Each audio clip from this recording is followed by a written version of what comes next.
Everything is on the table. It's Relationship Theory with Tina Laws. Welcome back to Relationship Theory. For those of you who might be just tuning in, I'm Tina Laws, your host for this series, and we have Edwin Lewis and Mr. Eugene Johnston. And we're actually talking about something really exciting for all of you ladies. Should you date with the intentions of having fun or with the intentions of being in a committed relationship? And we talked about something a little earlier before we went on break, which was clinging.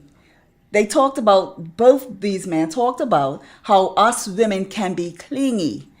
Define clingy. And I want you to define it from the initial stage when you're clinging to us to the stage of I've got everything I wanted to now I'm going to check my boy.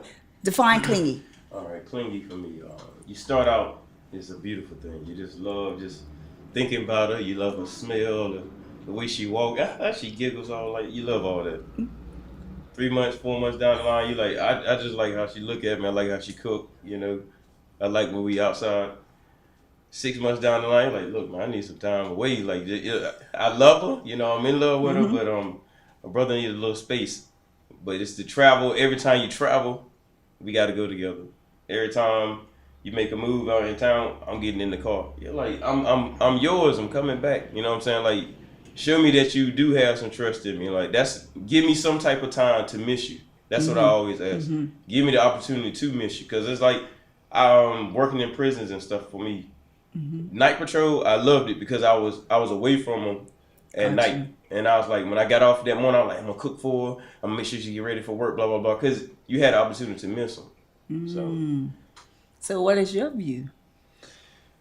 Well, everybody who's brand new finds newness. Newness is good. You buy a new car, you watch it all the time, but if it gets 10 years old, you let it go back a bit. It's the same in relationships, I think. If your intention is to be more serious, we should try to damper that type of clinginess even from the beginning. Yeah. So no, you just referred us to a car. So I'm just wondering. I didn't refer to a car. I said newness. No. So most times what we do is with cars, when they're new, we take care of them. Well, my husband takes care of cars and does all these things and everything to them, man and some women. Yeah. But then eventually, what we do when they get old and things start breaking down, we normal. replace them. You get normal. We replace the car. So are we saying that in relationships, if we don't keep a newness for you guys, you're going to consider how can we replace them? Or do we think about... No, not necessarily. I think the point I'm making is things become normal. When things are new, they're unique, people are interested, but everything new becomes normal. And when things become normal, it requires you to change your dynamic in the relationship, or change your relationship to the car, or change your relationship to anything that's new. Okay. So it's not about replacing it. You're everything's in a constant state of evolution anyway, right? So if your relationship, you're trying to go serious, that's an evolution. It's not a car. A woman's not a car. A man's not a car.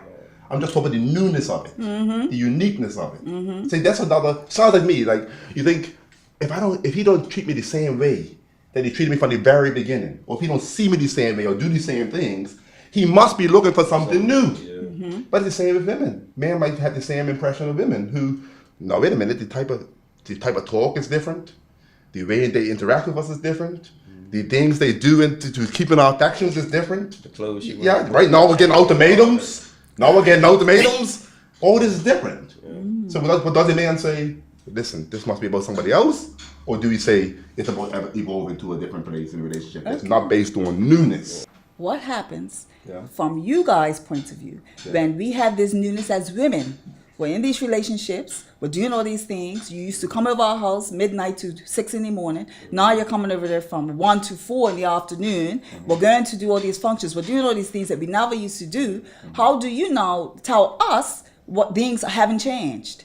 Because that's what tends to happen. We women think things change. You can't tell a woman nothing changed because something has changed. Your time, your duration, the attention has changed. So right there, guess what? So if you're now doing all of these things you never used to do, how is it that we are now reading into things or seeing the relationship for more than what it is? You understand? So we never used to do all these things from a woman's point of view. So now we're doing them. So how is it that we're not thinking, we're really vibing? Like, this is what becoming an item. But you are. But then, but you are. yeah, we are from our point of view. You are from our perspective, point of view too. But we're still on two different points of views. You most times a lot of guys are still on situationships, and us women are looking like I can marry him. I can have a family with him. Like I'm gonna tell you straight up, this is the weirdest situation I ever had. Met somebody, chill, it was nice, cool. 24 hours, it was cool. 48 hours came by. She was like, so you know, like I'm 27, I want to buy a house, I want to have a kid. You know what I'm saying? Like, can't you want to get married? I said it's been 48 hours. Like no, even know me. No, like get to know me. You know what I'm saying? Like I was like, but that's what I'm saying. It's like some people want to jump so fast into seeing. They saw so far down the line with one person, and the other person like, you want to go get something from Ice Queen? Like that's what you think about, but she thinking about 4 years down the line, already married and stuff. So you lot talked about assessments earlier. Mm-hmm. Us women do assessments as well. Yeah. Now, I've never wanted to marry anybody in 48 hours, even though my husband might think I did. I didn't.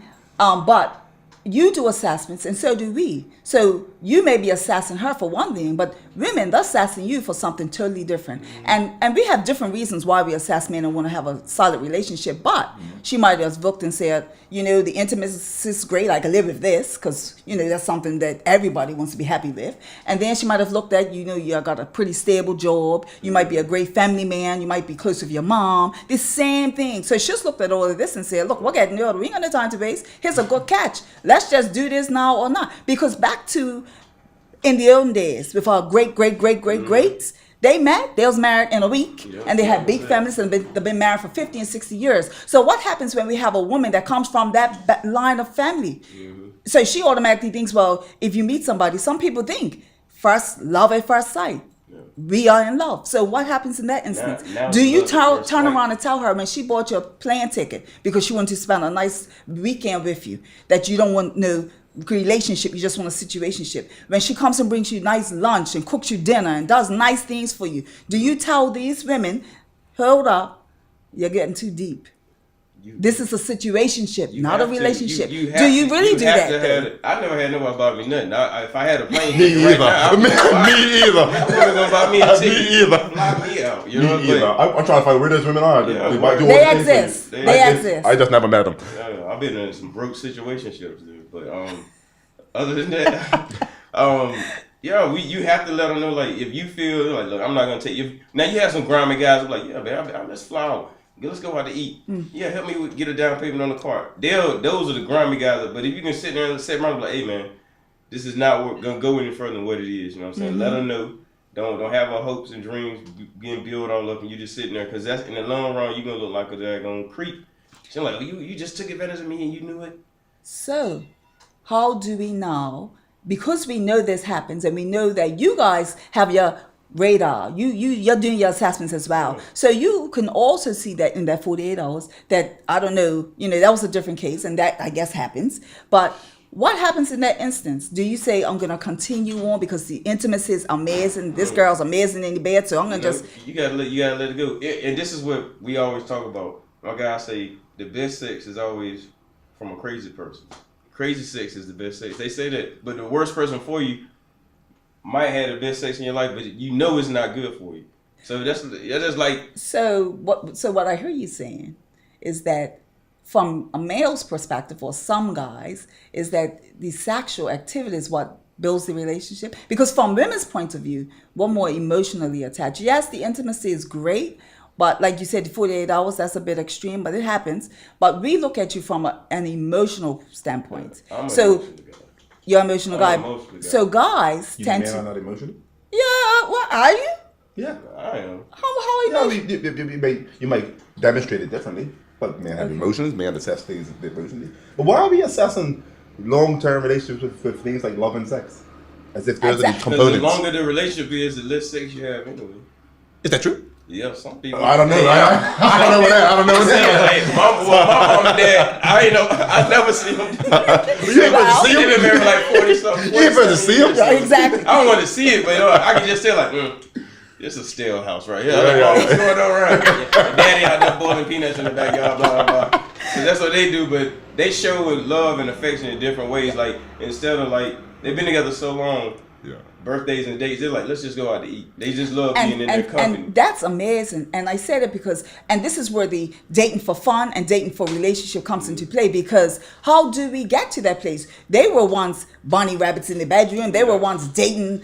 I mean, you came along, and I'm not sure how many siblings you have, but you all came along. So they were once having a lot of fun, right? So how do we now say we're going to give somebody a chance? Because I look at it like you got to give a relationship a chance to see where it's going to go. How do you give it a chance to find out if this can be that relationship that can grow to being able to look at each other down the hall and say, oh my gosh, she's so sexy, or she's still sexy? It's the intention. Okay. Because if you're trying to have a marriage, for instance, as a female male, you're trying to have a marriage. The way you come into the relationship is different. The things you assess is different. The way you assess is different. You can add things, jewelry, you could add looks and attraction and sex, but that's not the primary concern you have.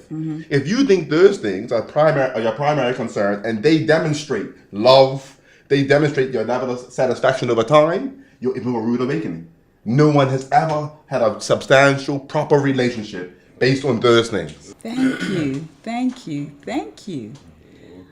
I want to share that as a woman who coaches women, and we talk about this quite often, guys and how they view us and how they now assess us, we have to also have that assessment. We have to be not so quick to jump into relationships as well. We have to do that final assessment to say whether or not, is this a good fit? Is this who I really want? Am I the person I need to be with this person?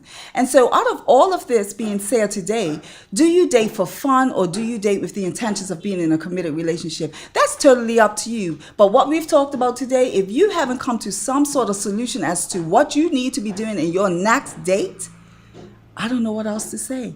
But in all things, make sure to get the best relationship of your lives. Tune in for next week. You don't want to miss it.